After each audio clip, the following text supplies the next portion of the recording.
good evening all, as it almost is it? Yes. Dot of 6, dry martini time maybe, or maybe not. It's good to be back. I'd like to begin with a very short autobiographical note. At the end of November last year, my wife Audrey became seriously ill and died somewhat suddenly in March this year. At the time of her death, I hadn't written an abstract. It seemed very unlikely that I'd be able to do so only days after her departure. However, very much against the odds, I managed to find the space, time and energy in the midst of all the funeral arrangements to put something together for this conference. In particular, I had a very real sense that Audrey wanted me to make an effort, not at least because she was genuinely supportive of my growing interest in various aspects of psychedelic research. So this talk is dedicated to her, but also to her siblings and family and all the people of Guyana where she was born. At the beginning of the month, we celebrated the 50th anniversary of a cultural landmark of a great and enduring significance. As a 15-year-old schoolboy about to take his O-levels, I recall the arrival of Sergeant Pepper on June the 1st in Western Hart's record shop in Fareham, where I lived, as a unique event. One just had to buy a copy, and so I did, a superior mono version, which I still possess somewhere.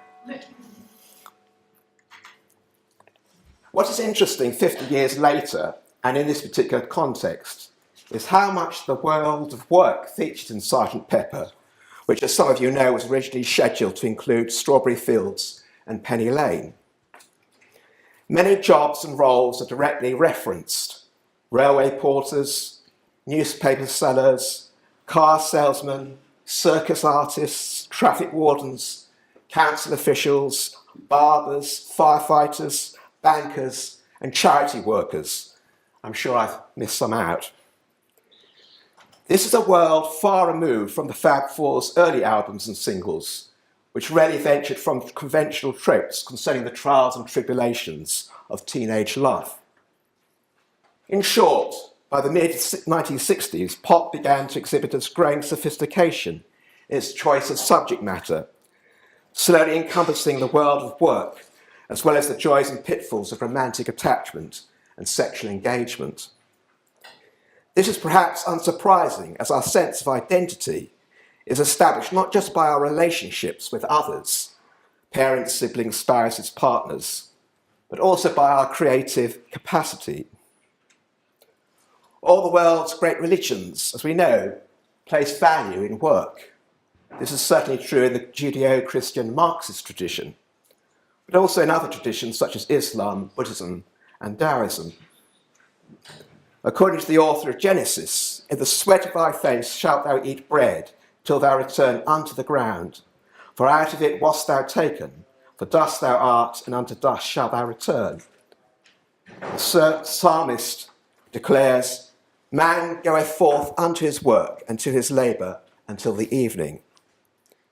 And St. Benedict opines, "Idleness is the enemy of the soul, and therefore at fixed times the brothers ought to be occupied in manual labour, and again at fixed times in sacred reading."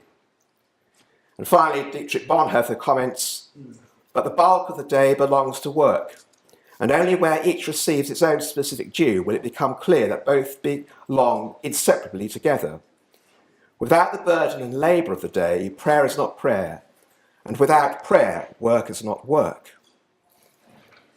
Work is of benefit to others, but it's also beneficial to the individual, not just in the sense of providing security and sustenance through compensation, be it a salary or wage or an honorarium, but also through the development of practical and social skills. The fact that workers are frequently exploited in a variety of ways doesn't detract from the central assertion, namely that the creative and productive work is intrinsically good, that it is essential, constituent feature of what it means to be a human being. Of course, over millennia, and certainly over recent centuries, patterns of work have changed enormously, and there have been moments of great tension and unrest, the Luddite riots being an obvious example. However, the underlying assumption has always been that when certain jobs disappear, others will come in their wake, Or alternatively, people can relocate to other areas or countries where there's a shortage of skills or simply more job opportunities. This assumption, however, is on the verge of collapse. One reviewer described Yuval Harari's recent book, Homo Deus, as a TED talk on acid. This, I think, isn't a wholly inappropriate description of the work. According to Harari, the most important question in 21st century economics may well be what to do with all the superfluous people. What will conscious humans do once we have non-conscious algorithms that can do almost everything better? He writes, humans have two basic types of ability: physical abilities and cognitive abilities. As long as machines competed with us in physical abilities, you could always find cognitive tasks that humans do better. So machines took over purely manual jobs, while humans focus on jobs requiring at least some cognitive skills. Yet what will happen once algorithms outperform us in remembering, analysing, and recognising patterns? This year, the annual Turing lecture took place in London, Cardiff, Belfast and Dublin. It was given by Dr. Guruduth Banavar, IBM Vice President of Cognitive Computing, who currently exercises a leading role in developing the next generation of cognitive systems in the Watson family of computing. You may have heard of Watson. Dr. Banavar, or Guru, as he's affectionately called, chose as the title of his lecture, Beneficial AI for the Advancement of Humankind. At the reception after the lecture, I had an opportunity to discuss, albeit briefly, how he envisaged quantum computing, which uses quantum mechanical phenomena such as superposition and entanglement, on cognitive systems. I think we both agreed it would bring about a revolutionary step change, and so it will. According to Banavar, cognitive computing will provide enormous opportunities across a wide range of deep domains: medicine, law, engineering, etc. Broadly speaking, I subscribe to the sunny uplands of his optimism. Cognitive computing can indeed provide enormous benefits to society, not just in the obvious domains of medicine, law and engineering, but also in the difficult domain of politics. However, where I part company with Banavar, and reluctantly side with Harari, is with regard to the extraordinary impact that quantum-accelerated cognitive computing is likely to have on jobs. According to Banavar, many people upgrade their status, in short, take on enhanced, more creative jobs in their chosen domains. This, I'm sure, will happen, but not, I fear, on the scale or with the velocity he honestly imagines. In short, many people in the future are going to lose their jobs and will cease to have any meaningful role within national economies. In particular, many white-collar workers will become redundant over a relatively short period of time, their knowledge and skills being replaced by a vast network of computers, which make ever more efficient use of big data and smart algorithms. This isn't science fiction. Indeed, the future is already knocking on our door, and ever more loudly. Few in the UK obsessed with the monumental folly of Brexit be aware that a draft report was presented to the EU Parliament in 2016 about the future impact of smart robots by its Committee on Legal Affairs. According to its rapporteur, the MEP Mardi Delvaux-Steres, in a talk given at AI for Good Global Summit held in June last year, the interaction between robots and humans produces large amounts of data, but determining to whom the data belongs and who can access it is a challenge. The sharing of responsibilities between all the stakeholders along the line, such as manufacturers, users, data providers, network operators, robot personas, is very complicated. That issue will only get worse with self-taught robots. Who will be the winners and the losers of an increasingly AI-manned and womaned society?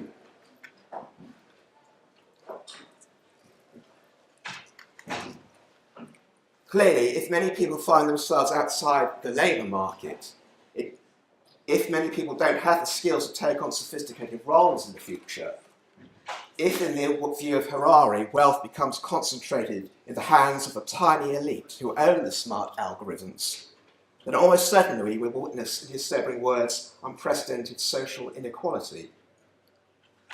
To some extent, social inequality can be addressed politically by ensuring that everyone in society has access to sufficient means to support themselves and participate in society in a reasonable way. The resurgence of the idea of basic income is significant here and is currently being piloted in several parts of the world, including Canada, the US, Brazil, Kenya, Uganda, India, and Finland.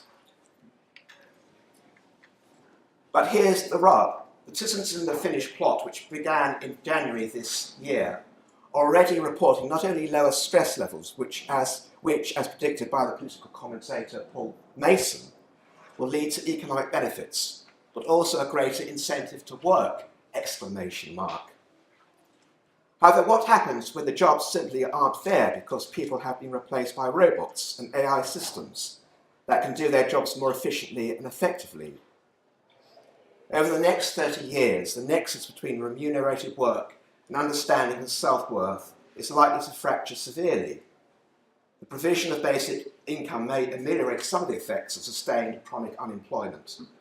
But for those who don't belong to what Harari refers to as a new elite of upgraded superhumans, there will be a pressing need to develop new strategies to overcome their predicament.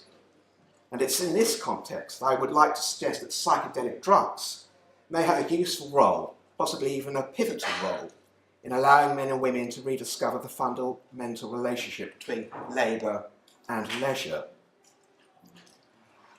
One of the distinguishing features of classic psychedelic drugs, as we know, and there are many, is their ability to alter our perception of time in extremely interesting and radical ways. This was explored in some depth 2 years ago at Breaking Convention by Alexander Selinsky in his presentation, Distortion, Dilation, Disappearance, the Influence of Psychedelics on Our Perception of Time. This leads almost inevitably to another cardinal characteristic of the psychedelic experience, namely the temporary collapse of any overriding sense of purpose, in short, the teleological suspension of ambitious, goal-directed narratives of selfhood and personal destiny. Psychedelic trips can be deeply meaningful, even when they defy our best efforts at elucidation. But the world in which that meaning becomes manifest isn't one which embodies any utilitarian intent. We simply watch, we simply listen, we simply place ourselves in the presence of that which is. If we act in any necessitated way, we do so in a way which simply embraces the immediate goal, but doesn't strain further. I think this is not too far away from what Alan Watts meant when he wrote in Joyous Cosmology. There is simply no problem of life. It is completely purposeless play, exuberance which is its own end. Basically, there is the gesture. Time, space, and multiplicity are complications of it. There is no reason whatever to explain it, for explanations are just another form of complexity, a new manifestation of life on top of life, of gesturing. This experience of radical purposelessness can paradoxically have a purpose insofar as it can provide us with clues about the relationship between work and leisure. According to the German philosopher Joseph Pieper, leisure, it must be clearly understood, is a mental or spiritual attitude. It is not simply the result of external factors. It is not the inevitable result of spare time, a holiday, a weekend, or a vacation.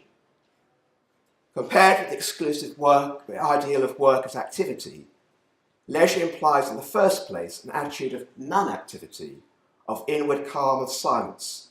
It means not being busy, but letting things happen. Pieper's approach to the relationship between work and leisure is that of a classicist, a Catholic Christian, and a neo-Thomist, who uses Marxism as a foil to his libertarianism. For Pieper, leisure provides us with the opportunity of wonderment, for celebrating that which most miraculously lays bare our fundamental condition. He writes, "Leisure is the power of stepping beyond the workaday world, and in so doing, touching upon the superhuman life-giving powers, which incidentally almost renew and quicken us for our everyday tasks. It is only in and through leisure that the gate to freedom is opened, and man can escape from the closed circle of that latent dread and anxiety, which a clear-sighted observer has perceived to be the mark of the world of work, where work and unemployment are the two inescapable poles of existence." Like Pieper, the theologian Jürgen Moltmann likewise draws heavily on his Christian faith, but there are substantial differences. First, Moltmann comes from a Protestant rather than a Catholic tradition. Secondly, his experience as a German prisoner of war has had a significant and lasting impact on his theological thought. Thirdly, he was for a number of years in dialogue with members of the Frankfurt School of Critical Theory, including Herbert Marcuse and the Marxist philosopher Ernst Bloch. And fourthly, Moltmann was a witness to and intrigued by the countercultural revolution that took place on the west coast of America in the 1960s. Of the latter, he writes in his book entitled Mensch, "Romanticism and underground cultures have been the constant accompaniments of industrial society from the very beginning. Go forth, leave society, says the sacred book of the hippies. The scale of values of production norms and production control no longer attracts. Haight-Ashbury in San Francisco, isolated islands, or country communes form the last hope for the dropouts. An outpost of humanity in a land where computers plan the destruction of the Vietnamese people and the destruction of human stirrings of emotion in America. The romantic dream of the simple life, which their parents already dreamed earlier with Ernst Fickert, becomes their model, and they seek its realisation in their flight backwards into a rustic idyll, or forwards into a revolutionary future of a finally pacified existence, or in that other world which one can reach through transcendental meditation or in intoxication through marijuana." In the Ersten Freigelassenen, the Schöpfung publishes Theology and Joy in the UK and Theology of Play in the US, Moltmann writes, "The purpose of relaxation is to restore a person's fitness for coming demands. Again, the areas reserved for freedom in vocations and pleasure in the final analysis serve only to strengthen stabilise labour morale and political obedience. The freedom of man seek is pre-played and acted out in insensitive areas. The joy which allows a person to breathe freely becomes a mere tool to compensate for joyless labour. This is abetted by the fact that people have lost their capacity for leisure. They no longer know how to do nothing, since constant full employment has become their ideal. So they have to do something, even with their leisure time." Both Moltmann and Pieper, in their respective ways, see leisure as a fundamental gateway to understanding what it means to be a human. For it is in its proper exercise that we discover our true sense of wonder, our true sense of identity, the true fount of culture in the widest, deeper sense of that very difficult word. Play and festivity aren't simply recuperative breaks from toil and industry, but have absolute value in their own right. Moltmann invokes the Greek philosopher Heraclitus in his observation that the course of the world is a child at play, moving figures on a board, back and forth. It is the kingdom of a child. It is here Moltmann believes that we discover our true freedom. Gameplay then corresponds to the ultimate groundlessness of the world as a suitable option for man, since the world does not provide firm ground under our feet. It does, and for that very reason, give us the playground for freedom. However, the sad truth is that many people have forgotten what it means to play as a child, that many people's approach to leisure is ultimately utilitarian. In order to reclaim a more profound understanding of leisure, in order to bring about a new paradigm or rediscover a more ancient understanding of the relationship between work or labour and labour, there's a pressing, or work and leisure. There's a pressing need for men and women in the coming years to celebrate rather than curse the fact that they are surplus to requirement, in short, superfluous.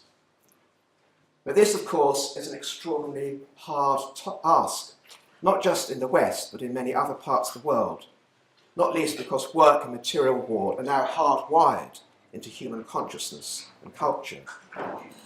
To overcome the rigidities and ruts of such utilitarian modes of thought is far from easy. Willpower may not be enough to bring about the necessary changes. Increasingly the case for pharmacological assistance seems not only rational, but seriously compelling. But here we arrive at a very strange juncture, very strange indeed, since those who will elect to reclaim their humanity through discovering the true nature of leisure as economically superfluous people will be doing so just as society is beginning to grapple with the most fundamental questions about artificial intelligence. Could, for example, cognitive computing, in which intelligence is decoupled from consciousness, ultimately require the latter through the accelerant of quantum computing? And does consciousness necessarily require a biological substrate?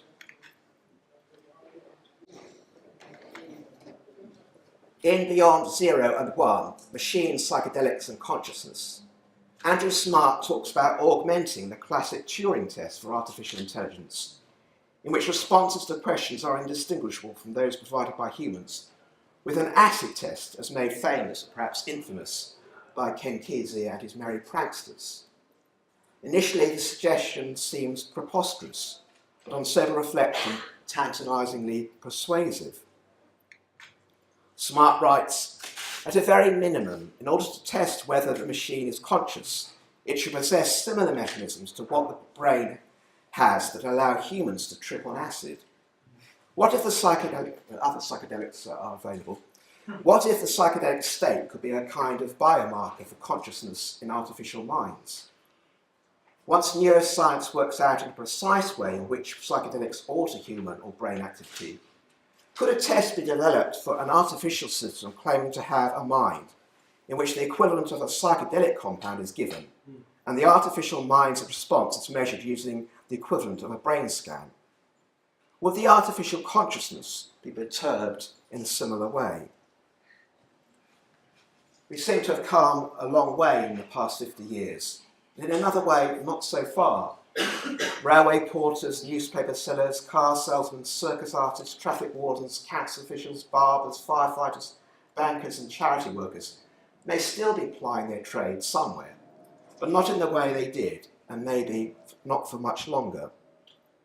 In a world of robots and cognitive computing, in a world of big data and smart algorithms, can we envisage the meaning of our lives through non-commercial, aesthetic, social and religious activities and practices? Can we rediscover the true relationship between labour and leisure? Can we reclaim our humanity and sense of identity through play and festivity? The step beyond the obvious, the conventional, the predictable, requires considerable courage. While psychedelics cannot usher in a brave new world sous simple, they may be the best catalyst we have for asserting the unique value of human consciousness, a consciousness which is as precious as it is precarious. To conclude, 50 years after the summer of love, the first summer of love, we're still called to find the cost of freedom and to keep the flame of authenticity alive.